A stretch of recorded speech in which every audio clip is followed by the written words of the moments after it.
Okay, hey all right and welcome to all in today's the Hindu newspaper discussion. Daily के basis पे page wise discussion करते हैं और पूरे पेज को शो भी करते हैं कौन कौन सी न्यूज़ इंपॉर्टेंट हैं हमारे यूपीएससी के लिए और स्टेट पीसीएस के लिए। और सभी जो नोट्स होते हैं पेज वाइज डिस्कशन के बेसिस पे, प्रीलिम्स और मेंस के बेसिस पे फ्री में आपको क्या है टेलीग्राम ग्रुप में दे दिया जाता है। लिंक डिस्क्रिप्शन में है, वहाँ से आप उस चैनल को ज्वाइन कर सकते हैं।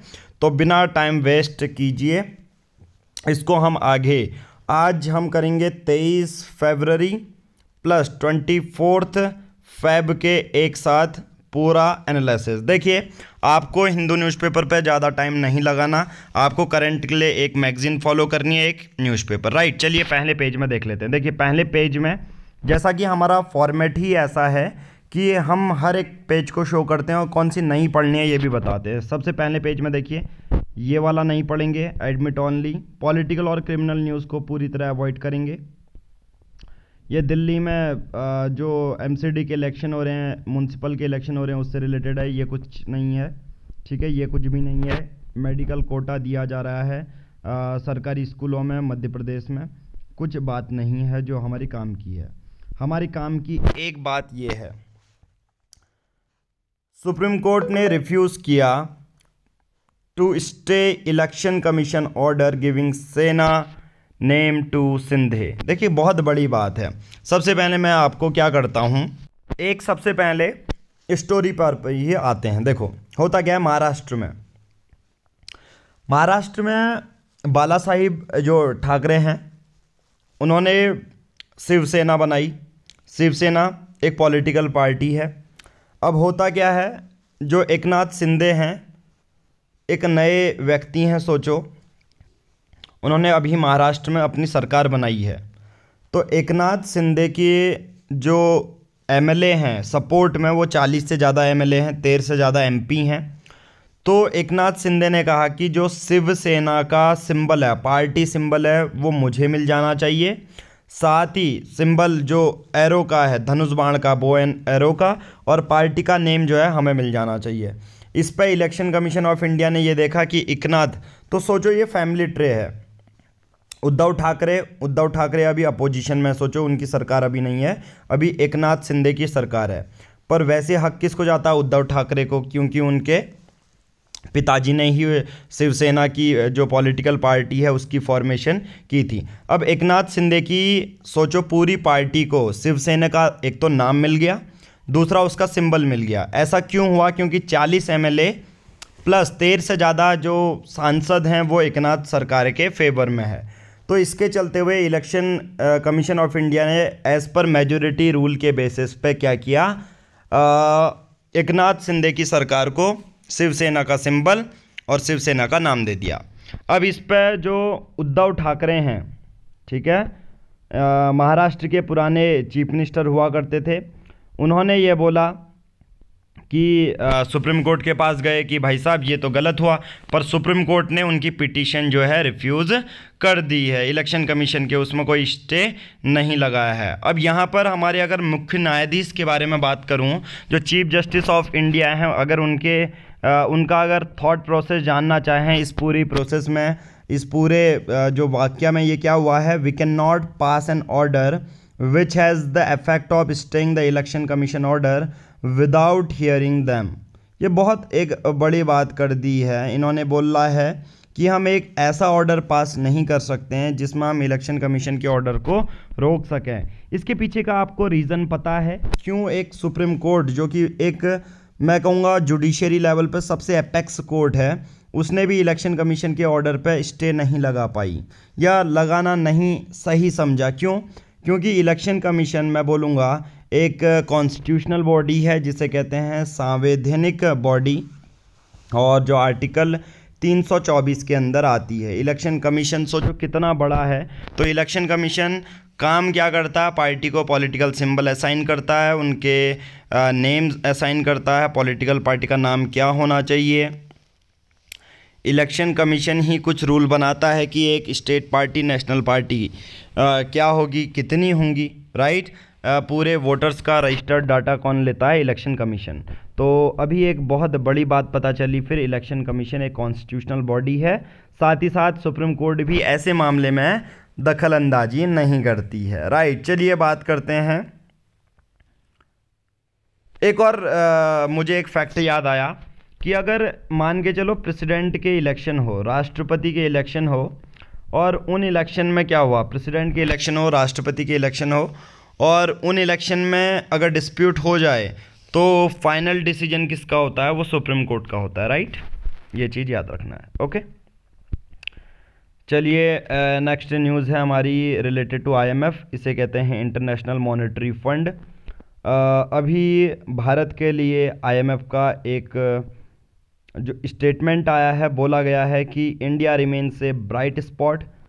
ग्लोबल ग्रोथ जो 2023 में देखी जाएगी, ग्लोबल ग्रोथ जनरली क्या बोला जाता है, जितने भी गुड्स एंड सर्विसेज हमारी एक पर्टिकुलर एरिया में बनाए जाते हैं ना, with in given period of time, जो कि 1 साल माना जाता है 2023 में। अगर ऐसे ही हम एवरेज पूरे देशों का माने, पूरे देशों का माने यानी कि पूरे विश्व का, उसमें से 15% जो शेयर करता है वो कौन कर रहा है, भारत कर रहा है। ऐसा कोई भी नहीं बोल दे रहा है, ऐसा बोल रहा है IMF। ठीक है, कौन बोल रहा है, IMF। IMF ने साथ में कुछ फैक्ट भी ऐड किए कि भारत एक ऐसा देश है। साथ ही साथ में हमारा न्यूज़पेपर पढ़ाने का एक और फॉर्मेट रहता है कि हम पॉइंट वाइज करते हैं ताकि आपके न्यूज़पेपर के भी नोट्स बन जाएं। ठीक है, तो इसमें क्या होता है कि हमारा IMF कहता है कि इंडिया डिजिटाइजेशन की वजह से जो है वर्ल्ड की 5th लार्जेस्ट इकोनॉमी तो है ही, बट अब धीरे धीरे हुआ क्या, देखो पेंडेमिक ने सभी को पूरा हिट किया, पर धीरे धीरे जो है इंडिया एज ए कंट्री हम देखें, भारत एक देश देखें, तो उसने पॉजिटिव ग्रोथ देखने को मिली as compared to developed countries भी। ठीक है, आपका अमेरिका कितना ज़्यादा पीछे हो चुका था ड्यू टू द कोविड-19 पेंडेमिक। राइट, हमारी फिजिकल पॉलिसी अच्छी है, फाइनेंसिंग कैपिटल इन्वेस्टमेंट हमने किया हुआ है, और साथ ही साथ हमारे जो बजट में 2023-2024 के बजट में बहुत सारे ऐसे प्रोविज़न भी हैं जो इस ग्रोथ को मेंटेन करेंगे। जैसे मैं बात करूँगा माइक्रो स्मॉल मीडियम एंटरप्राइजेज, जो छोटी छोटी डालते हैं कंपनीज़, माइक्रो कंपनीज़,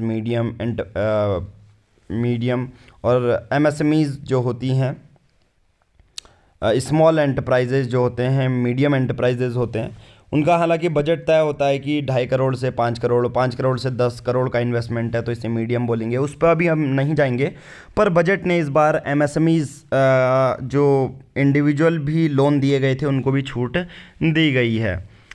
पर एक रीज़न बताया गया क्यों भारत को एक ब्राइट स्पॉट बोला गया, क्योंकि इसके पीछे का कारण बताया गया है,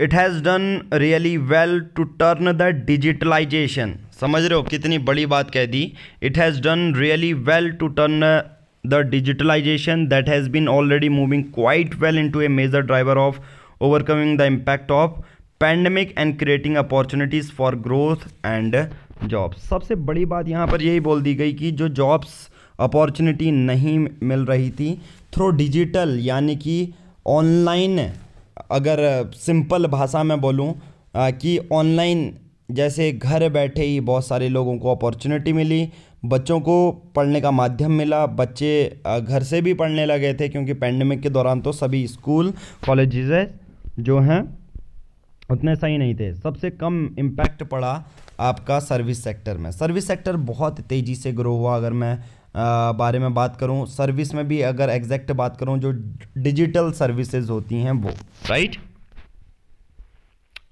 हॉस्पिटल के बारे में भी बात करूं तो डिजिटल तरीके से बहुत सारी इंफॉर्मेशन ऐसे इलाकों में भी पहुंचाई गई डिजिटल माध्यम से, जिस जगह पर सोचो रोड नहीं पहुंचती है, ट्रक नहीं पहुंचते हैं, वहाँ डिजिटल थ्रू पहुंचा दिया गया। तो पहले पेज की हमने एक पेज, 2 न्यूज़ हमने कर ली है। चलिए पेज नंबर 2, कोई काम की न्यूज़ नहीं, पूरे इलेक्शन से रिलेटेड है। पेज नंबर 2 में भी हमारा कोई ऐसा नहीं है जो हमारे काम का है। पेज नंबर 3 देखो, सबसे पहले मैं वो दिखाता हूँ जो हमारे काम का नहीं है। ये हमारे काम का नहीं है, ये हमारे काम का नहीं है, हमारे काम का ये है। बट उससे पहले एक जो नोट्स हैं वो है IMF। ठीक है, IMF भी देख लेते हैं हम।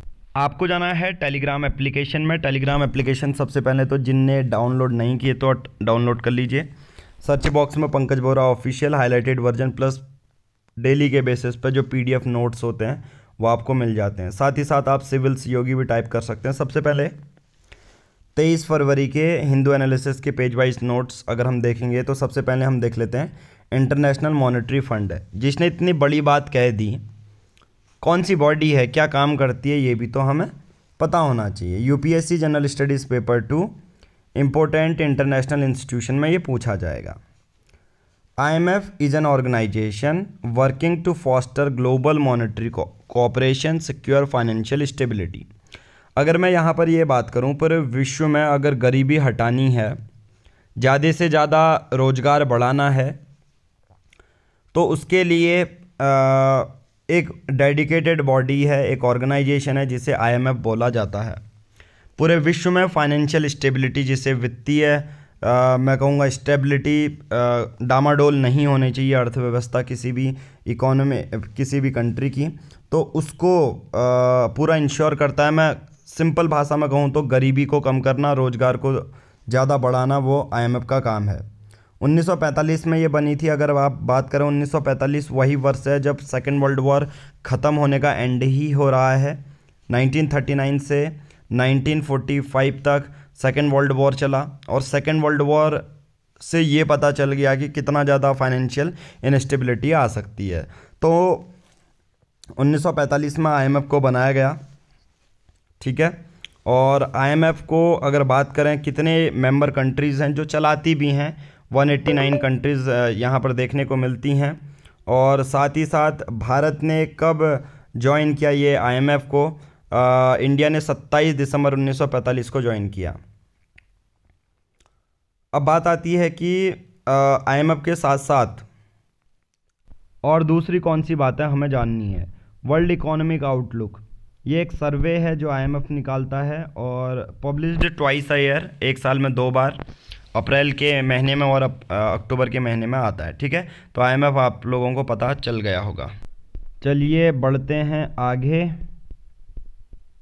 ये देखिए पेज नंबर 3 है, ठीक है, 3 में था, बाकी तो कोई काम का नहीं है। पेज नंबर 3 में था कुछ, yes. Uttar Pradesh target 1 trillion economy with its biggest ever budget.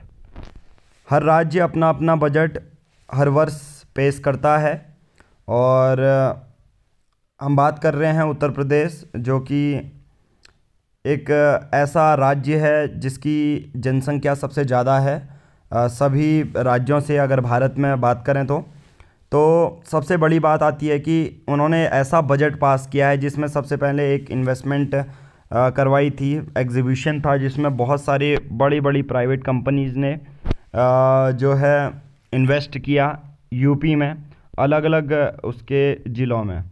सबसे पहले बारे में बात करते हैं। 110 of 130 promises in poll manifesto fulfilled. यहाँ पर CM योगी आदित्यनाथ जी ने ये बोला था, जो हमने मैनिफेस्टो निकाला था बीजेपी के 130 मैनिफेस्टो पॉइंट होंगे, उसमें से 110 इन्होंने बोला है कि हमने कर दिए हैं। अब सबसे पहले उत्तर प्रदेश को ये बनाना चाहते हैं सेल्फ रिलायंट, जो कि होता है कि किसी दूसरे राज्य पर डिपेंड ना होना, हर चीज़ खुद ही प्रोड्यूस करना और कम से कम इंपोर्ट में डिपेंड रहना। 1 ट्रिलियन इकोनॉमी की इनका पूरा टारगेट है। साथ ही साथ यहाँ पर जो वित्त मंत्री हैं मिस्टर सुरेश खन्ना जी, उन्होंने इन्वेस्टमेंट टारगेट 10 लाख करोड़ का बताया गया है, जिसमें बोला गया है कि हम 20,000 नई नौकरियाँ भी अगले 5 सालों में उत्तर प्रदेश टूरिज्म पॉलिसी 2022 के अंतर्गत लाएंगे। सिर्फ एक ही डिपार्टमेंट से ये इतनी नौकरी की टारगेट करते हुए आए हैं। साथ ही साथ इस साल के बजट ने 7,248 करोड़ रुपए दिए old age farmer pension scheme में, 1100 करोड़ रुपए दिए दिव्यांग पेंशन योजना में। इतना ज़्यादा बजट में अगर बात करें तो साथ ही साथ लखनऊ और जो दूसरे ज़िले भी हैं उत्तर प्रदेश में बहुत हद तक इन्वेस्टमेंट आई हुई हैं, राइट। तो ये यूपी से रिलेटेड था, खास उत्तर प्रदेश में पूछा जा सकता है इंटरव्यू में, हमारे काम का नहीं है, पूरी पॉलिटिकल न्यूज़ यहाँ पर है। पेज नंबर 5 देखिए, पूरा आपका पॉलिटिकल क्रिमिनल न्यूज़। यहाँ पर एक नाम आता है, क्लासिकल डांस लेजेंड हैं कनक रेले, पास्ड अवे ऑन वेडनेसडे इन मुंबई। और अगर मैं बात करूँ कि इनको, अगर कनक रेले के बारे में बात करूँ, अब जो इम्पोर्टेंट फैक्ट है उसके लिए हम सबसे पहले इसके नोट्स जानते हैं। देखिए,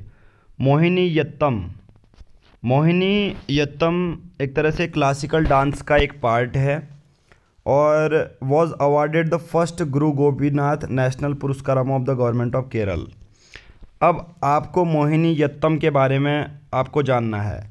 मोहिनीयट्टम परफॉर्म करती थी कनक रेले, ये अभी एक्सपायर हुई है। और सबसे पहले मोहिनीयट्टम के बारे में जान लेते हैं।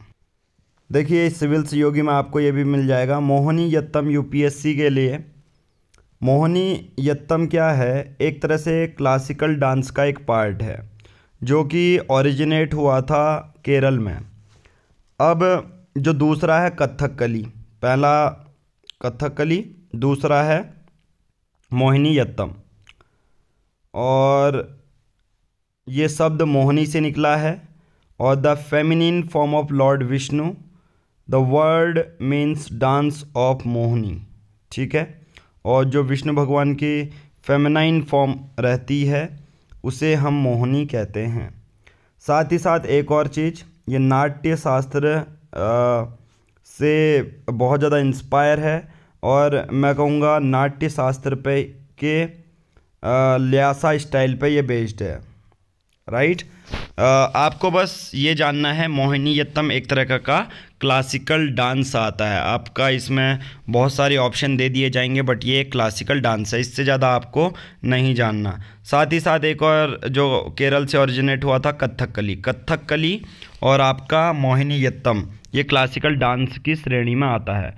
बहुत बार माना जाता है कि ये नृत्य इतना पुराना है कि ये 700 साल से चला आ रहा है। राइट, बट इतना ज़्यादा आपसे नहीं पूछा जाएगा। देखिए, बात करते हैं अब एडिटोरियल्स की। सबसे पहला एडिटोरियल तो पूरा रशिया यूक्रेन बेस्ड है। अब देखिए, रशिया बार बार यूक्रेन पे हमला करता है, यूक्रेन को मदद करता है United states of America. America मदद करेगा तो सिंपल सी बात है, रशिया क्या होगा, रशिया और किसका कॉन्फ्लिक्ट चलेगा, नाटो का। मैं सबसे पहले आप लोगों को नाटो बताता हूँ। देखो, नाटो हम पढ़ते ही इस पूरे एडिटोरियल का भाव जान लेंगे। Same process Telegram application, civil Sahyogi में और पंकज बोरा ऑफिशियल में आपको ये मिल जाएगा। सबसे पहले नाटो जान लेते हैं, नाटो है क्या। अगर आप नाटो जान पाए हैं तो रशिया और यूक्रेन के बीच में एक बहुत बड़ा एंगल जान पाएंगे। देखो क्या है नाटो, इसकी फुल फॉर्म है North Atlantic Treaty Organisation. UPSC GS paper 2 में ये पूछा जाएगा। इसे नॉर्थ अटलांटिक अलाइंस कहते हैं। ये एक मिलिट्री अलाइंस है, यानी कि मिलिट्री अलाइंस को क्या कहेंगे आप, अभी मैं बता देता हूँ। 30 नॉर्थ अमेरिकन और यूरोपियन कंट्रीज़ के बीच में है। 4 अप्रैल 1949 को ये बना था। 30 इसमें देश जुड़े हुए हैं। स्टेट्स मतलब देश के बारे में बात कर रहे हैं। पहले फाउंडिंग मेंबर 12 थे, बाद में बढ़ के 30 हो गए। और अभी अभी 2020 में नॉर्थ मैसिडोनिया भी इससे जुड़ा है। मैं सिंपल से बारे में बताता हूँ। इसका जो हेडक्वार्टर है वो ब्रुसेल बेल्जियम में है। बट क्वेश्चन ये आता है कि जो नाटो है, नाटो मैंने कहा नॉर्थ अमेरिकन और यूरोपियन कंट्रीज़ से मिलके बना एक मिलिट्री अलायंस है। इसका मतलब ये होता है कि किसी एक देश पर अगर हमला किया जा रहा है तो ये 30 के 30 लोग ये सोचेंगे या ये मानेंगे कि हम पे ही हमला किया है। तो सेम बात ये है कि यूक्रेन को कौन सपोर्ट कर रहा है, अमेरिका। और अमेरिका में सबसे बड़ी भागीदारी किसकी है, नाटो में सबसे बड़ा पावरफुल देश कौन है, अमेरिका। तो अमेरिका किसकी मदद कर रहा है, यूक्रेन। तभी अभी रशिया और नाटो की भी टसल चल सकते हैं, क्योंकि सिंपल सी बात है, आप यूक्रेन में कर रहे हैं तो इसका मतलब पूरी तरह हर एक देश को आप डिफेंस के बेसिस पे चेतावनी भी दे रहे हैं। तो यहाँ पर पूरे एडिटोरियल में यही बताया गया है, the risk of Russia NATO direct conflict would be higher. समझ रहे हो, रशिया और यूक्रेन तो ठीक है, बट नाटो जो अलाइंस है वो सबसे बड़ा इम्पोर्टेंट है, क्योंकि ये एक मिलिट्री अलाइंस है। As per provision of NATO, ये कहते हैं कि अगर रशिया ऐसा करता है तो नाटो में जितने भी मेंबर कंट्रीज़ हैं उनके साथ रशिया का एक सबसे वर्स्ट कॉन्फ्लिक्ट भी शुरू हो सकता है। और यूरोपियन कंट्रीज़ तो आप सबको पता है वो एनरोचमेंट नहीं चाहती, क्योंकि ऑलरेडी वो तो कर चुकी हैं, वो चाह रही हैं कि कोई दूसरा भी ना करें, खासकर एशिया का बंदा। चलिए कोई बात नहीं है, बट जो हम मेजर आर्टिकल बात करेंगे वो है it is about carbon trading. क्या कार्बन ट्रेडिंग भारत को हेल्प करेगा, कैसे हेल्प करेगा? ठीक है, सॉरी फॉर द पॉज, बीच में कॉल आ गया था। हम बात कर रहे थे कैसे करेगा। तो कार्बन ट्रेडिंग क्या भारत को हेल्प करेगा फॉसिल फ्यूल से हटने के लिए? फॉसिल फ्यूल का मतलब वही है जो पेट्रोल डीजल हम लाते हैं। क्या कार्बन ट्रेडिंग की मदद से हम जो भी पॉल्यूशन कर रहे हैं वो हटा सकते हैं या नहीं? अब देखो स्टार्ट कहाँ से होता है ये आर्टिकल, बहुत सिंपल सी बात कहता है। यहाँ पर ये बोला जाता है कि कार्बन ट्रेडिंग जो मार्केट है क्या भारत में चलेगी? मैं यहाँ पर बात करता हूँ energy conservation act. Energy conservation act जो 2022 में पास होता है और इसको अप्रूवल किया था United nation framework convention on climate change, जो पेरिस एग्रीमेंट हुआ था 2015 वाला, उसने। अब समझ रहे हो ये क्या है? देखो एनर्जी कंजर्वेशन एक्ट 2022 में पास हुआ, यूनाइटेड नेशन के framework convention on climate change UNFCCC जिसे कहते हैं। तो इन दोनों ने ही बात की कि कार्बन क्रेडिट नाम का कुछ चीज़ होनी चाहिए। मतलब ये पेरिस और ग्लासगो एग्रीमेंट से ही निकल के आ गया था। ये सब एग्रीमेंट वो चीज़ हैं जो पर्यावरण को सुरक्षा देते हैं। ठीक है, अब सिंपल सी भाषा में समझा देता हूँ ये कहना क्या चाह रहा है आर्टिकल। ये कहना चाह रहा है जो कार्बन क्रेडिट्स हैं या एमिशन सर्टिफिकेट हैं उनको एज ए ग्लोबल करेंसी बना देना चाहिए। मतलब वो यूज़ कर सकते हैं हम, ऐसा पेरिस एग्रीमेंट, ग्लासगो एग्रीमेंट में और एनर्जी कंजर्वेशन एक्ट 2022 में बोला गया।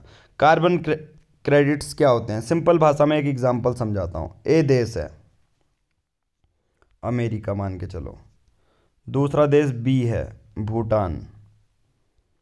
अमेरिका की इतनी ज़रूरत है, इतना कंस्ट्रक्शन करता है कि लिमिट रखी गई है, सपोज 2000 टन की CO2 आप एमिट कर सकते हैं एक साल में, एग्ज़ाम्पल 2000 टन। अब USA तो 2000 टन तो कर ही दिए उसने 6 महीने के अंदर, अगले 6 महीने के अंदर उसने 8000 टन और कर दिए। मतलब टोटल खर्चा कितना कर दिया? 10,000 टन का कर दिया।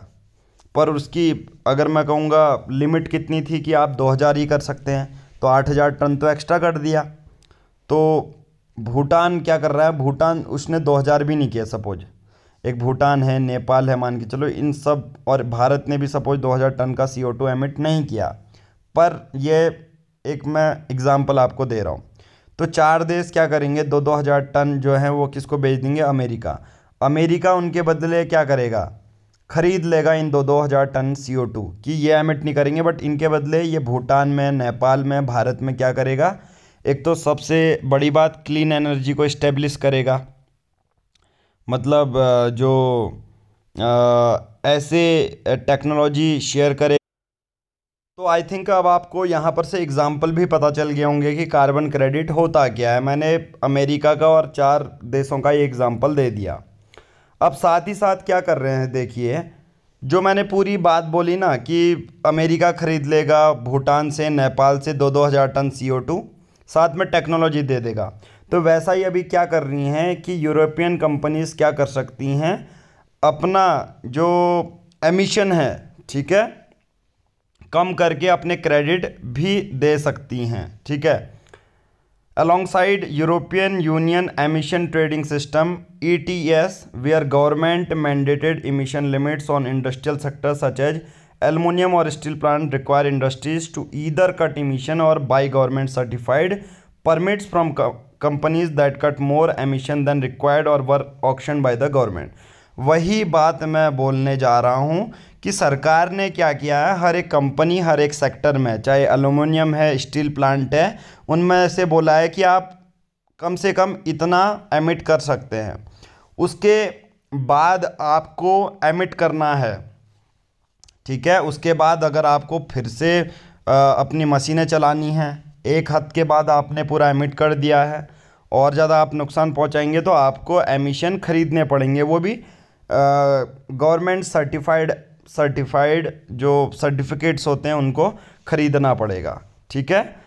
अब सोचो वो एक करेंसी की तरह काम करेंगे, खुद ही कंपनीज क्या करेंगी, रोक रोक के अपना कार्बन जो है एमिशन कम करने का ट्राई करेंगी। तो क्या ऐसा भी हो सकता है भारत में कि भारत में जो कंपनीज़ हैं उनके लिए कुछ लिमिट सेट कर दी जाए कि आप इतना ही पॉल्यूशन कर सकते हैं, उसके बाद अगर आपको पॉल्यूशन करना है यानी कि अपनी मशीनें चलानी है फॉसिल फ्यूल से, तो आपको कार्बन क्रेडिट भारत सरकार जो इशू करेगी आपको वो ख़रीदने होंगे, उसके बाद ही एमिशन कर सकेंगे। उसका जो पैसा जाएगा सरकार को जाएगा, सरकार उसके बैक एंड में पेड़ लगाएगी या अच्छा प्यूरीफायर लगा सकती है। तो कार्बन करेंसी या कार्बन क्रेडिट्स इस हिसाब से बहुत ज़्यादा वैल्यूबल हो जाते हैं, because they could be used as permits in European Union ETS exchange. ये परमिट कहलाते हैं राइट टू पॉल्यूट, कि आप अगर सरकार से सर्टिफिकेट ला जाते हैं उसको ख़रीद के तो आप और ज़्यादा एमिशन कर सकते हैं, ठीक है। अब क्या होगा, ऐसी मार्केट से फ़ायदा क्या होगा कि सरकार को जो भी पैसा आएगा सरकार उसको रिन्यूएबल एनर्जी पर खर्च कर सकती है। साथ ही साथ it has committed to cutting the emission intensity, इससे एमिशन पर unit of GDP of its growth by 45%। 2030 तक क्या होगा, कम भी हो जाएगा जो एमिशन हम लगातार करते रहते हैं।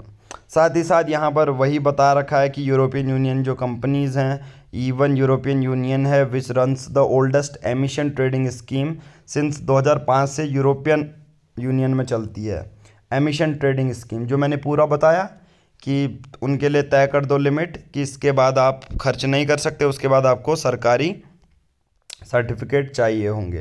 तो 2005 से ही यूरोपियन यूनियन इस एमिशन को कर रही है एंड उन्होंने सबसे बड़ी बात है कि 2005 से 2019 तक 35% का एमिशन कट भी किया और over the previous year whether carbon trading can meaningful leading to emission reduction in Indian context, जहाँ पर कार्बन ट्रेडिंग जो है वो भारत के उसमें मदद करेगी। तो ऐसा ही भारत को भी लागू करना चाहिए या नहीं, अभी इस पर सोच विचार हो रहे हैं। और कार्बन क्रेडिट या कार्बन मार्केट मैं कहूँगा बहुत एक बड़ा कॉन्सेप्ट है आने वाले उसमें, जब हम इलेक्ट्रिक व्हीकल्स की ओर बढ़ते जा रहे हैं। तो उसके बाद है लिटिल मैन डेमोक्रेसी, आपको ये नहीं देखना है। India can become biodiversity champion, ये देखो United nation general biodiversity conference Montreal Canada में होती है। 19 दिसंबर 2022 को 188 जो देश हैं वो एक एग्रीमेंट को अडॉप्ट करते हैं, halt and reverse biodiversity loss by conserving 30% of world land and 30% of world ocean known as 30x30 pledge. अभी United Nation biodiversity conference Montreal Canada में हुई और जहां करीबन 200 देश, लगभग मैं बोलूं एग्जैक्ट यहाँ पर 188 कंट्रीज़ दी हैं, करीबन 188 जो देशों ने ये डिसाइड किया है कि हम 2030 तक पूरे विश्व की जो ज़मीन है 30% उसको, जिसमें भी बायोडाइवर्सिटी लॉस हो रहा है, चाहे एनिमल्स का हो प्लांट्स का हो, उसको बचाएंगे 2030 तक। इसी को 30x30 प्लेज बोला गया। तो इन्वायरमेंट में कभी भी पूछा जाएगा कि अभी इन्वायरमेंट को रोकने के लिए कुछ किया गया है क्या? यस, हाल ही में कुछ किया गया है मॉन्ट्रियल कनाडा में, जहां पर सभी देशों ने मिलकर एक प्लेज ली है जिसे 30x30 प्लेज कहा गया है।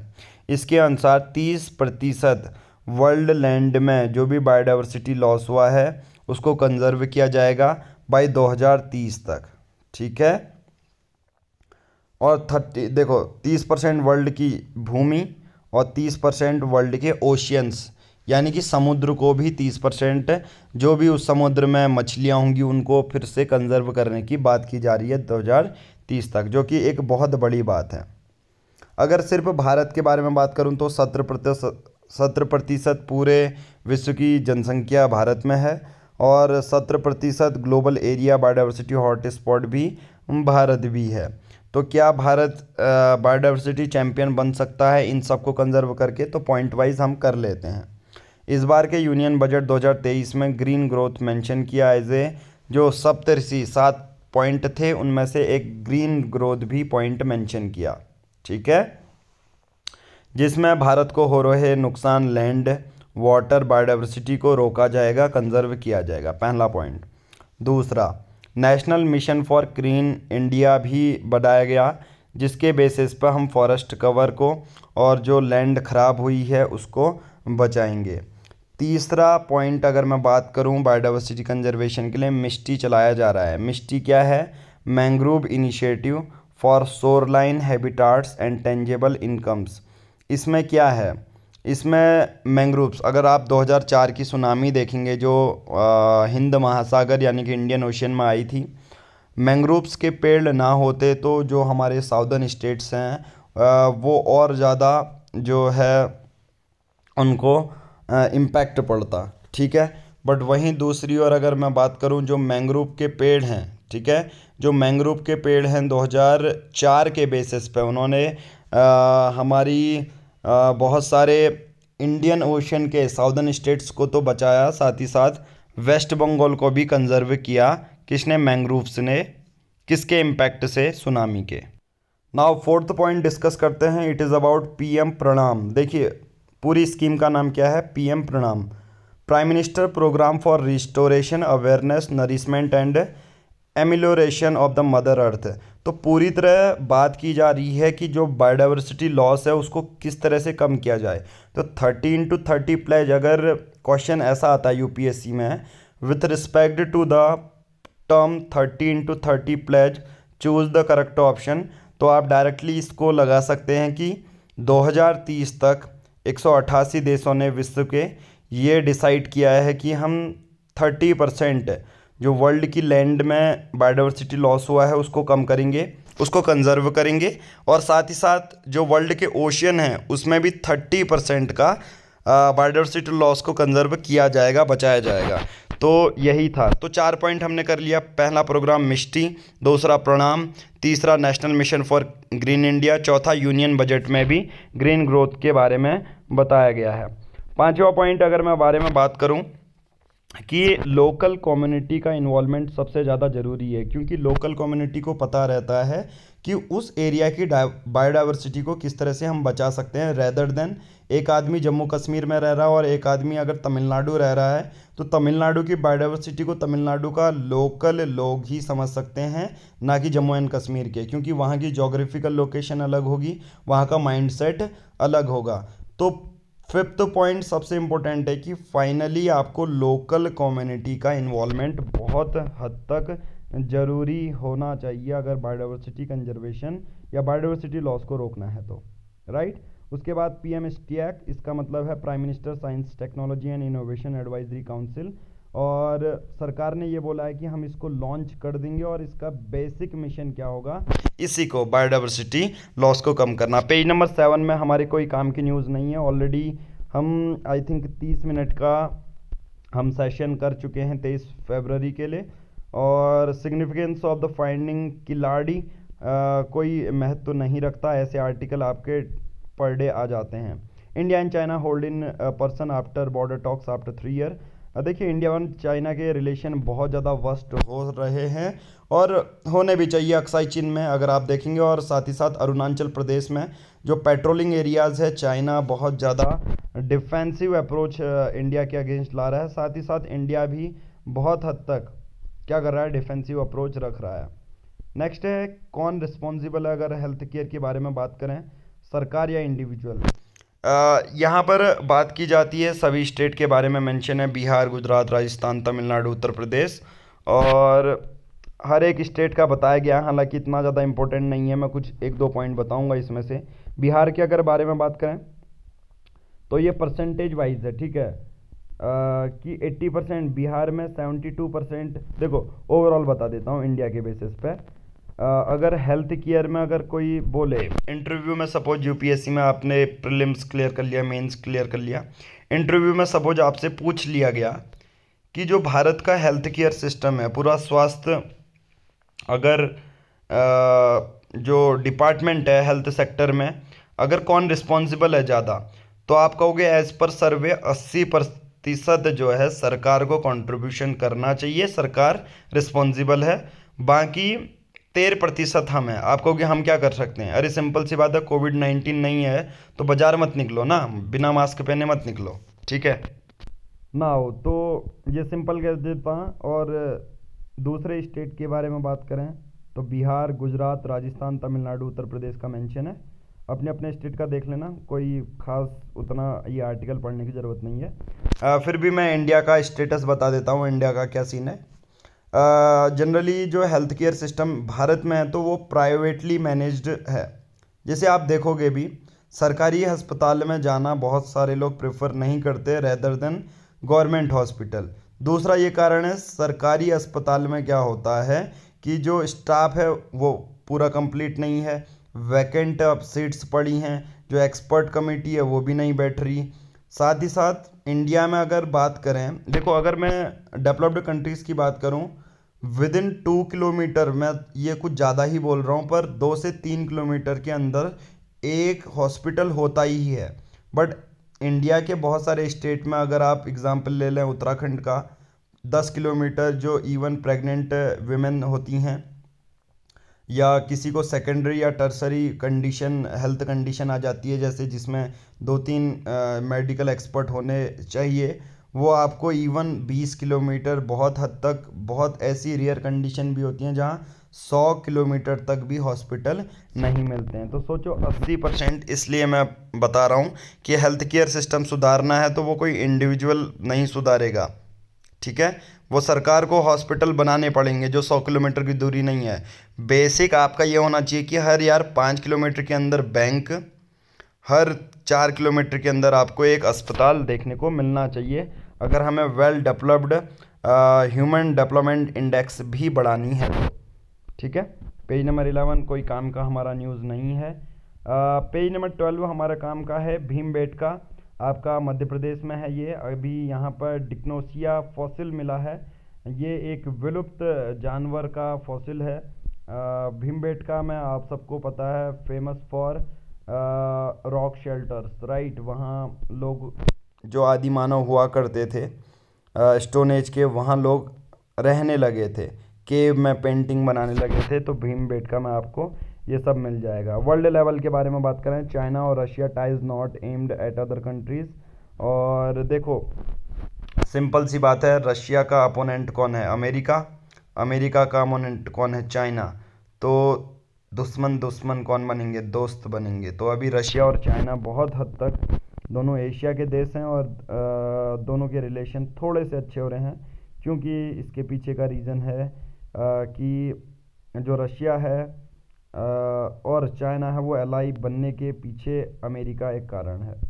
सबसे बड़ा बात क्या है पूरे न्यूज़पेपर की आज? Seattle became the first city in US to ban caste discrimination. बहुत बड़ी बात है कि जो लोग हैं जो जॉब कर रहे हैं पब्लिक ट्रांसपोर्ट में, ठीक है, यहाँ पर क्या कास्ट डिस्क्रिमिनेशन किया जाता है? यस, बहुत हद तक कास्ट डिस्क्रिमिनेशन यहाँ पर देखने को मिलता है। देखो south Asian American and other, देखो होता क्या है कि जो साउथ एशिया के लोग हैं जैसे Indonesia, Vietnamese, Chinese, Indians also, ये लोग जाते हैं डेवलप्ड कंट्रीज़ में, तो यहाँ पर इनका ओरिजिन बेस्ड और जो वहीं के नेटिव ओरिजिन होते हैं उनके बीच में कास्ट डिस्क्रिमिनेशन बहुत ज़्यादा देखने को मिलते हैं, जिन्हें ब्लैक पीपल्स कहते हैं। अमेरिका में बहुत हद तक ये रंग रूप का बहुत ज़्यादा डिस्क्रिमिनेशन चलता है। तो ये सबसे बड़ी बात है। यूनाइटेड स्टेट्स का एक शहर है जिसे सिएटल बोलते हैं, बहुत सारी मूवीज़ में आपने नाम सुना होगा। ये पहला ऐसा शहर बन चुका है जिसने कास्ट डिस्क्रिमिनेशन हर एक जगह पर बंद कर दिया है। ठीक है, इससे पहले का अगर एग्ज़ाम्पल मैं आपको बताऊं, जो सिस्को एक कंपनी है, टेक जाइंट है, वहाँ पर भी अगर आप देखेंगे कि वहाँ पर भी बहुत सारे जो एम्प्लॉय थे वहाँ उनके साथ भी कास्ट डिस्क्रिमिनेशन हुआ कि आप साउथ एशिया के हो तो आपके साथ ये भेदभाव किया जाएगा।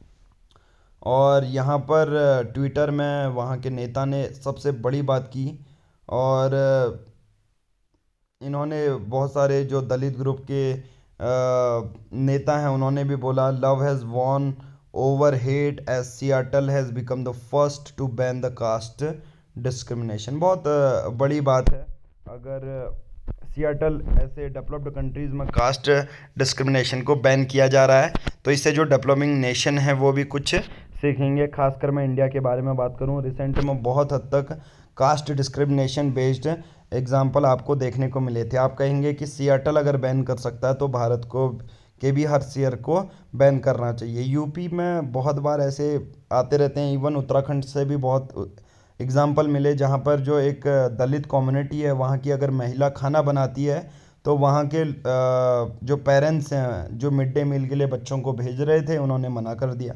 तो बहुत सारे ऐसे एग्जाम्पल आपको देखने को मिलते हैं। तो सियाटल का आप बेस्ट एग्जांपल दे सकते हैं कि सियाटल जैसा जो शहर है वो बैन कर रहा है तो हमें भी बैन करना चाहिए, राइट।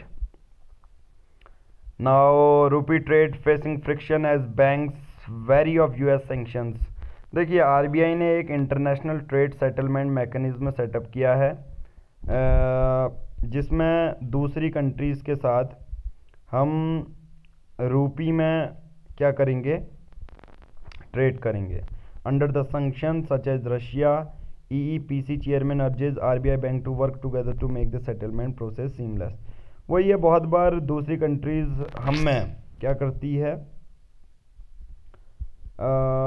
अगर हम रशिया से ऑयल ख़रीदना चाहते हैं, ईरान से ऑयल ख़रीदना चाहते हैं तो हमें डॉलर पे करना पड़ता था। तो अभी यहाँ पर बात की जा रही है कि हम बहुत सारे देशों से ये भी बोल रहे हैं कि हम डॉलर पे ना पे करके अपने रूपी में भी पे कर सकते हैं, ये बोला जा रहा है। एक अच्छी बात भी है क्योंकि इसमें हमारा एक तो हमारा जो रूपी है उसकी डोमिनेंस बढ़ेगी ऑल ओवर वर्ल्ड में भी।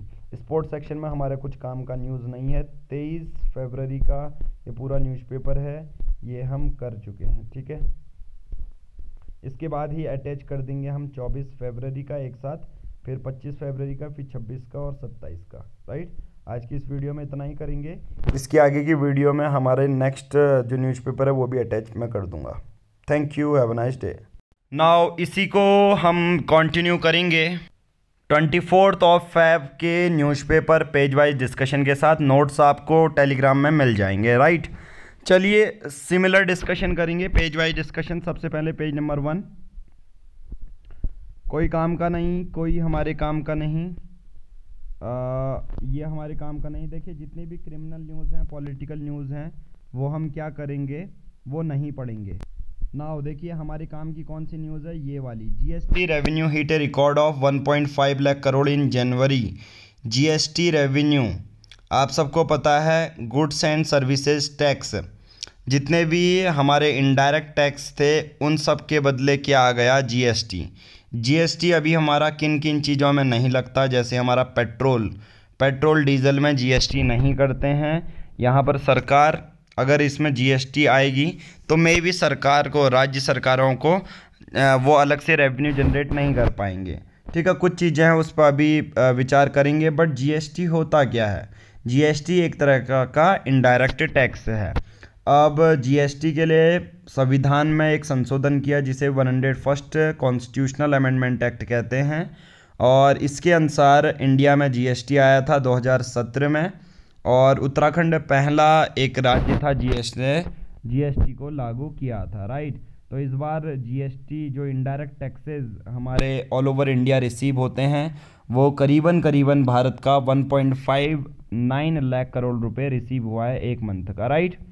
नेक्स्ट एक बहुत बड़ी बात है, मैं बात करूंगा 5 लाख जुड़ गए क्यूआर कोड से 365 अस्पताल में, अब क्यूआर कोड जुड़ने से होता क्या है? क्यूआर कोड से होता क्या है कि जो इतनी हॉस्पिटल्स में लाइन लगी रहती है ना, क्यूआर कोड होगा तो डायरेक्टली आप अपने फ़ोन से स्कैन करो, आपको लाइन में लगने की ज़रूरत नहीं, आपका नंबर रजिस्टर ऑलरेडी हो जाएगा। तो बहुत बड़ी बात है, पूरे इंडिया के जितने भी हॉस्पिटल्स हैं करीबन 365 बड़े अस्पतालों में QR code enabled registration setup किया गया, जो मदद करता है। जो बड़ी बड़ी कतारें लगती हैं, जो कि एक बहुत हेक्टिक हो जाता है, हेडेक वाला काम भी हो जाता है, वो कम हो गया। और ministry of health and family welfare ने ये शुरू किया है, पहला पॉइंट। दूसरा, ministry national health authority Ayushman Bharat digital mission ABDM के अंतर्गत उन्होंने स्कैन एंड शेयर जो ऑप्शन है वो भी इंट्रोड्यूस करवाया है, जिसके तौर पर जो फास्टेस्ट रजिस्ट्रेशन किया जा सकेगा। साथ ही साथ क्यूआर कोड जो एप्लीकेशन है वो पेटीएम से, बजाज हेल्थ से, इनसे आप स्कैन कर सकते हैं और अपने को रजिस्टर कर सकते हैं। लाइन में आपको खड़े होने की ज़रूरत नहीं है। अभी हालांकि 125 ज़िलों में, देश के अलग अलग 25 से ज़्यादा राज्यों में, केंद्र शासित प्रदेशों में के अलग अलग अस्पतालों में ये क्यूआर कोड इनेबल्ड रजिस्ट्रेशन जो है सेटअप किया गया है। मैं कहूँगा एक बहुत बड़ी बात है। जब भी आप हेल्थ सेक्टर में आंसर लिखें तो क्यूआर कोड इनेबल्ड रजिस्ट्रेशन का ऑप्शन आप ज़रूर डालें, राइट। बहुत बड़ी बात है इसको अपने आंसर राइटिंग में इंक्लूड करना, ठीक है। पेज नंबर 2 में उतने काम के बारे में बात नहीं है, बट यहाँ पर ये है जो दिल्ली के डेप्यूटी चीफ मिनिस्टर हैं मनीष सिसोदिया जी, उन्होंने ये बोला है कि हमारे जो टीचर्स हैं गवर्नमेंट स्कूल के, उनको हम फिनलैंड भेजते हैं ट्रेनिंग के लिए, जहाँ से वो और अच्छे नए तरीके सीख के लाएंगे और बच्चों को पढ़ाएंगे। अभी दिल्ली में दिल्ली एक केंद्र शासित प्रदेश है, तो सिंपल सी बात है, तो सेंटर की ज़्यादा चलती है। केंद्र सरकार में बीजेपी हैं और बीजेपी के ही जो लेफ्टिनेंट गवर्नर होंगे वो सेंटर के बेसिस पे ही काम करते हैं। तो दिल्ली के चीफ मिनिस्टर या बड़े बड़े कोई काम होते हैं तो LG से परमिशन लेनी ज़रूरी होती है, राइट। एक टीचर्स ट्रेनिंग भी बहुत एक इम्पोर्टेंट रोल प्ले करती है। पेज नंबर 3 में हमारा कोई काम नहीं है, ये देखो, ये हमारा काम का नहीं है, ये हमारे काम का नहीं है। पेज नंबर 4 में आ जाते हैं, वही क्रिमिनल न्यूज़, पॉलिटिकल न्यूज़ हमारे काम की नहीं है। पेज नंबर 5, छत्तीसगढ़ ब्रिंगिंग न्याय टू लास्ट माइल हमारे काम का भी नहीं है। स्पॉटलाइट हमारे काम का नहीं है। मेट्रो प्लस हमारे काम का नहीं है, राइट। हमारा काम का है एडिटोरियल्स। नाउ एडिटोरियल में सबसे पहला क्या है, देखो 1959 यूनाइटेड नेशन जनरल असेंबली। सबसे पहले मैं आपको इसका नोट्स बता देता हूँ। अगर आप जाएंगे सिविल्स योगी में तो आपको यहाँ पर हाईलाइटेड भी मिलेगा, और नाटो तो हमने कर लिया। देखो यूनाइटेड नेशन जनरल असेंबली के लिए एक मैंने लिंक शेयर किया है इस पूरे चैनल में, और similar link Pankaj Bora official में भी आपको मिल जाएगा, तो आप यहाँ से भी देख सकते हैं उस लिंक को। तो बात है यूनाइटेड नेशन जनरल असेंबली 1959, यहाँ पर इन्होंने अडॉप्ट किया declaration of rights of child. अब ये एक ऐसा पहला डिक्लेरेशन था, पहला मैं कहूँगा एक तरह से सिस्टम था, प्रोविज़न था, जो 18 साल से कम उम्र के बच्चों के अधिकार को सिक्योर करता था कि वहाँ उनको ढाबे में काम नहीं करने देंगे, घरेलू काम नहीं करने देंगे, राइट। तो सबसे पहले जो 18 साल से कम उम्र के बच्चे हैं उनके बेसिक राइट्स को ये कन्वेंशन तय करता है कि हर एक बच्चे का बेसिक राइट होना चाहिए। इस बार सबसे अच्छा पॉइंट ये है कि डिजिटल टेक्नोलॉजी के वजह से बच्चे जो पैदा होते हैं उनका बर्थ रजिस्टर हम कर सकते हैं, उनकी लीगल आइडेंटिटी बना सकते हैं हेल्थ केयर के रिस्पेक्ट में। साथ ही साथ बच्चे की फंडामेंटल राइट टू प्राइवेसी को सिक्योर करना के लिए सुप्रीम कोर्ट ने अभी ये बोला है कि हर एक चीज़ में बच्चे का DNA टेस्ट नहीं होगा। तो यहाँ पर 1959 का कन्वेंशन क्या कहता है, declaration of right of the child, ये कहता है कि बच्चे के अधिकारों को हम जो है प्रोविज़न के बेसिस पे इंक्लूड करेंगे। तो सबसे पहला बच्चे का एक तो डिजिटल बर्थ रजिस्टर हो जाएगा। दूसरा यहाँ पर ये बोला गया है कि सुप्रीम कोर्ट ने ये बोला गया है कि हर एक बच्चे का जो होगा डीएनए टेस्ट हर एक केस में नहीं होगा, कुछ ही खास कंडीशन में बच्चे का डीएनए टेस्ट होना चाहिए, ऐसा सुप्रीम कोर्ट ने भी बोला। राइट यहाँ पर वही बोल रहा है, last resort particularly when they are not parties to a divorcee proceeding. और डीएनए टेस्ट तभी होना चाहिए जब वो ऐसा नहीं हो कि पर्टिकुलर खास कंडीशन के लिए ऐसा नहीं होना चाहिए कि डाइवोर्स हो रहा है और बच्चे की कस्टडी कौन लेगा, इस बेसिस पे या नॉर्मली चेक करना डीएनए, इस बेसिस पे उसका डीएनए चेक नहीं किया जाएगा, जो कि बच्चे के अधिकार के खिलाफ है। साथ ही साथ भारत ने यूनाइटेड नेशन जो कन्वेंशन है राइट ऑफ द चाइल्ड पे, उसका कन्वेंशन रेटिफाई किया गया था 1992। जब भी कोई देश रेटिफाई करता है तो जो इंटरनेशनल प्रोविज़न बने रहते हैं उसके बेस पर उस देश को वो प्रोविज़न फॉलो करने पड़ते हैं। ठीक है, देखो cross border digital payment linkage एक बहुत बड़ी बात है। देखो होता क्या है, यहाँ पर अभी हमने जो सिंगापुर है और इंडिया का यूपीआई है वो मर्ज कर दिया है। मतलब इंडिया का यहाँ का इंडिविजुअल सिंगापुर में डायरेक्टली पैसे भेज सकता है, सिंगापुर वाला यहाँ भेज सकता है। जैसे आप गूगल पे फ़ोन पे डायरेक्टली चलाते थे तो गूगल पे फ़ोन पे से डायरेक्टली क्या होगा, एक जगह से दूसरी जगह ट्रांजैक्शन हो जाएगा। राइट, तो यहाँ पर बात की जाती है वही कि सिंगापुर और इंडिया में वो कोलैबोरेशन हो गई यूपीआई की। अब जो भारत की डायस्पोरा है, इंडिया के जो लोग काम करने सिंगापुर गए होंगे, वो लोग ईज़िली रेम्यूनरेशन भारत सरकार को अपने फैमिली पर्सन को भेज सकती हैं। तो सिंगापुर का जो पे नाउ है उसके साथ जुड़ जाता है। राइट, यहाँ पर एक इंडिविजुअल दूसरे इंडिविजुअल को भेज सकता है, उससे रिलेटेड ये पूरा आर्टिकल है। Right, next article it is about anti defection law. पूरा यहाँ पर यही बताया गया है। हुआ क्या था एंटी डिफेक्शन लॉ में, एकनाथ शिंदे की सरकार ने भारतीय जनता पार्टी को, जो ऑलरेडी 23 फरवरी का मैं बता रहा था पहली न्यूज़, एकनाथ शिंदे की सरकार ने बीजेपी को ज्वाइन किया और कोalition में एक सरकार बना दी। डिस्प्यूट चला गया और ये बोला कि एकनाथ शिंदे की सरकार को शिवसेना का नाम भी जाना चाहिए, पार्टी का सिंबल भी जाना चाहिए। अब यहाँ पर बात आती है कि बहुत सारे लोग पहले जो शिवसेना में थे और इवन बीजेपी थे आप सब डायरेक्टली, तो यहाँ पर ये होता है कि एंटी डिफेक्शन लॉ का मतलब क्या होता है कि एक बंदा है, सपोज मान के चलो कांग्रेस का है, वो जीत जाता है। ठीक है, वो क्या होता है, जीत जाता है और जीतने के बाद वो अपनी पार्टी छोड़कर बीजेपी में चला जाता है। ठीक है, तो इसे कहते हैं डिफेक्शन होना, डिफेक्शन, एंटी डिफेक्शन। ठीक है, मतलब डिफेक्शन मतलब एक जगह से दूसरी जगह आप जा रहे हो तो ये गलत है। राइट, अब एक और सपोज एक बंदा ए है, वो निर्दलीय खड़ा है। निर्दलीय मतलब सपोज किसी दल से नहीं है, किसी पार्टी से नहीं है, वो जीत गया ऐसे ही चुनाव में खड़ा हुआ, इंडिपेंडेंट जीत गया, पर जीतने के बाद उसने किसी पॉलिटिकल पार्टी को ज्वाइन कर लिया सपोज, तो ये भी डिफेक्शन के केस में आता है।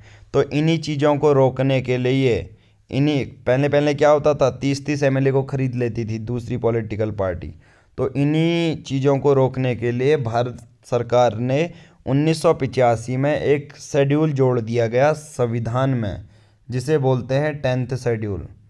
10th शेड्यूल ये कहता है कि जो भी फ्रॉड तरीके से पैसे के मामले पर एक विधायक दूसरी पार्टी को ज्वाइन कर लेता है जोर के वजह से, कॉम्बिनेशन से, तो 10th शेड्यूल 10वीं अनुसूची इन सब में रुकाव लगाता है। बोलता है कि आपको जो पार्टी बोलती है वैसा ही करना पड़ेगा, आप पार्टी छोड़ के नहीं जाएंगे। अगर आप जाते हैं तो आपको हटा दिया जाएगा, फर्दर आप मंत्री नहीं बन सकते हैं। ठीक है, हाल ही में बहुत जगह पर लोगों ने मास रेजिग्नेशन की और नए इलेक्शन करवाने पड़े। और दूसरी बात, एंटी डिफेक्शन लॉ से रिलेटेड एक ख़ास नियम नहीं बने हैं। मतलब बहुत ज़्यादा कॉम्प्लेक्स है, ऊपर ऊपर की बातें होती हैं कि कब किसी एक मंत्री को हटाया जा सकता है, राइट, थ्रो डिफेक्शन। लक्ष्मीकांत के एंटी डिफेक्शन लॉ को मैंने कवर करवाया है, वो भी आप देख सकते हैं, right. India's research and development estimate are an incomplete picture. मैं बात करूँगा भारत का R&D जो एक्सपेंडिचर है वो 0.7 है % ऑफ GDP है, जो कि बहुत ज़्यादा कम है। इवन अगर यूनाइटेड स्टेट्स की अगर MNC अगर आप बात करोगे, वो भी खुद $10 बिलियन तक भारत में खर्च कर चुकी है 2018 में ही। साथ में भारत की MNCs को आगे आना होगा ताकि और ज़्यादा इन्वेस्टमेंट हो सके, राइट। साथ ही साथ जो रिसर्च एंड डेवलपमेंट के बारे में बात करें 0.7% की, वो हर एक कैटेगरी के बेसिस पे बढ़ाना चाहिए। हेल्थ है, डिफेंस है, ठीक है। इन बेसिस पर अगर आप बढ़ाओगे रिसर्च एंड डेवलपमेंट, सबसे बड़ा तो फार्मा जो मेडिसिन्स होती हैं वो बहुत मैटर करती हैं जब भी बात आती है इसकी, ठीक है। एंटी डिफेक्शन लॉ के बारे में है। रशिया वॉर, यूक्रेन में वही चल रहा था कि यूक्रेन को जो वेस्ट है, जैसे डेवलप्ड कंट्रीज़ हैं, अमेरिका वगैरह बॉम्ब सप्लाई कर रहा है, यूक्रेन कह रहा है हम पीछे नहीं हटेंगे, रशिया कह रहा है इसका एक और पार्ट हम कैप्चर करते हैं। साथ ही साथ अगर ऐसा होता है तो नाटो और रशिया का दूसरा कॉन्फ्लिक्ट शुरू हो जाएगा, ठीक है, क्योंकि नाटो जो है एक मिलिट्री अलाइंस है, राइट। तीसरी बात, Russian control all major highways Bakhmut, ठीक है। रशिया पूरी तरह डोमिनेंस दिखा रहा है यूक्रेन पे। यहाँ पर बात आती है कि कौन जीत रहा होगा, रशिया या यूक्रेन। यहाँ पर यही सिंपल सा आंसर दिया गया है कि हम कॉन्फ्लिक्ट को कैसे देखते हैं, उस बेसिस पर आप अपने मन से डिसाइड करेंगे। बट क्वेश्चन कभी ये नहीं आएगा कि रशिया जीतेगा या यूक्रेन जीतेगा, ठीक है। इस बार G20 की प्रेसिडेंसी भारत की होने वाली है और 9 गेस्ट कंट्रीज़ भी आएंगी इस बार G20 में, और अपने नए नए प्लान्स लेकर ऑफिशियल, ठीक है। जब होगा तब हम डिस्कस कर लेंगे, कोई काम की न्यूज़ होगी तो, राइट। पेज नंबर 14, एक RTI डाली गई और यहाँ पर यह पता लगाया गया कि 60% से ज़्यादा जो इंडियन वोटर है उनका जो वोटर ID है वो आधार से लिंक है। सोचो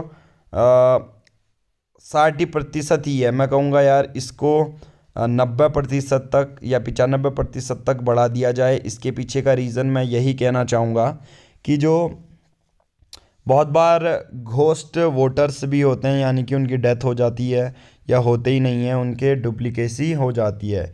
इस बेसिस पर अगर आप देखोगे त्रिपुरा में 92% वोटर्स ऐसे हैं जिन्होंने अपने आधार कार्ड की डिटेल इलेक्शन कमीशन को दी। देखिए, जब भी डबल वेरिफिकेशन होता है तो वो किसी को और ज़्यादा सिक्योर बना देता है। तो 60% ही RTI डाली गई कि ऐसे वोटर्स हैं जिनकी वोटर ID आधार कार्ड से लिंक है। वर्ल्ड लेवल पे वही रशिया और यूक्रेन का चल रहा है, इजराइल पैलेस्टाइन का चल रहा है, ठीक है। जो बिडेन ने बांगा को बोला गया है कि आप वर्ल्ड बैंक चलाओ, अजय बांगा को। US president Joe Biden said on Thursday that Washington is nominating former Mastercard chief executive Ajay Banga to lead the World Bank after its current chief David Malpass announced plans to step down early। तो अभी अजय बांगा जी को world bank का lead करने को एक बहुत बड़ी बात भी है। अगर हमारे इंडियन ओरिजिन के लोग अगर वर्ल्ड बैंक के चीफ बनते हैं तो बिजनेस न्यूज़ में हमारे कोई काम का नहीं है, स्पोर्ट्स में हमारा कोई काम का नहीं है। देखो ये वाला इसे 23 फरवरी वाला 40 मिनट वाला था, ये इवन 24 फरवरी का है, फिर भी ये 15 मिनट में एंड हो गया। तो आज की इस वीडियो में हम इतना ही करेंगे। Thank you, have a nice day.